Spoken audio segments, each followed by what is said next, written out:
Hi, welcome to సినీ రంగం. మొత్తానికి megastar Chiranjeevi మరోసారి బాక్స్ ఆఫీస్ దగ్గర తన సత్తా ఏంటో చూపించారు. సంక్రాంతి కానుకగా విడుదలైన ఆయన తాజా సినిమా రిలీజ్ అయినప్పటి నుంచి థియేటర్లలో మంచి ఊపుతో దూసుకుపోతోంది. ఇప్పటికే ఈ చిత్రం 300 కోట్లకు పైగా వసూలు సాధించిందన్న టాక్ ఇండస్ట్రీలో గట్టిగా వినిపిస్తోంది. చాలా ఏరియాల్లో బ్రేక్ ఈవెన్ కూడా పూర్తయిందని సమాచారం. దీంతో నిర్మాతలతో పాటు యూనిట్ అంతా ఫుల్ జోష్ లో ఉంది.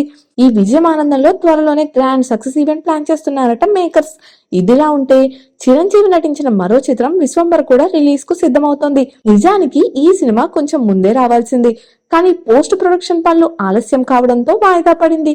అయినా సరే ఈ వేసవిలో మాత్రం ఎట్టి పరిస్థితుల్లోనైనా ప్రేక్షకుల ముందుకు తీసుకురావాలని మేకర్స్ ఫిక్స్ అయ్యారనే టాక్ ఉంది.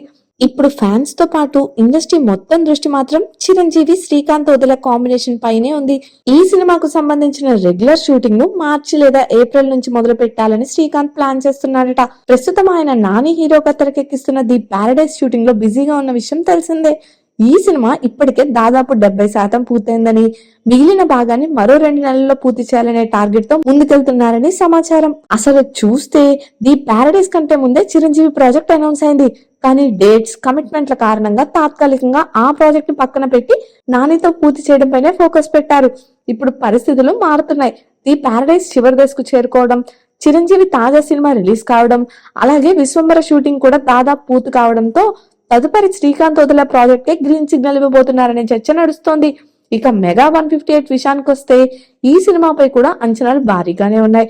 ఈ చిత్రాన్ని దర్శకుడు బాబీ తెరకెక్కించనున్నాడు. చిరంజీవి బాబీ కాంబినేషన్ అంటేనే అభిమానుల్లో ప్రత్యేకమైన ఎక్సైట్మెంట్ ఉంది. ఈ సినిమా పూర్తిగా మాస్ యాక్షన్ ఎంటర్టైనర్ గా ఉండబోతోందని టాక్.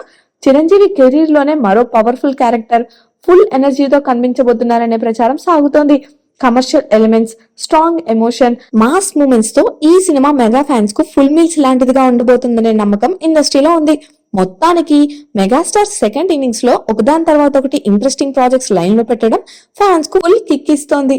శ్రీకాంత్ వదిలే ప్రాజెక్ట్ అయినా, మెగా 158 అయినా రెండు చిరంజీవి కెరీర్ లో ప్రత్యేకంగా నిలిచే సినిమాలే అవుతాయని టాక్. మరి మెగాస్టార్ స్పీడ్, ఆయన సినిమాల ఎంపికపై మీ అభిప్రాయం ఏంటి? కామెంట్స్ లో తప్పకుండా తెలియజేయండి. అలాగే ఇలాంటి మరిన్ని ఇంట్రెస్టింగ్ సినిమా అప్డేట్స్ కోసం మా ఛానల్ ను సబ్స్క్రైబ్ చేసుకోండి. Thank you for watching.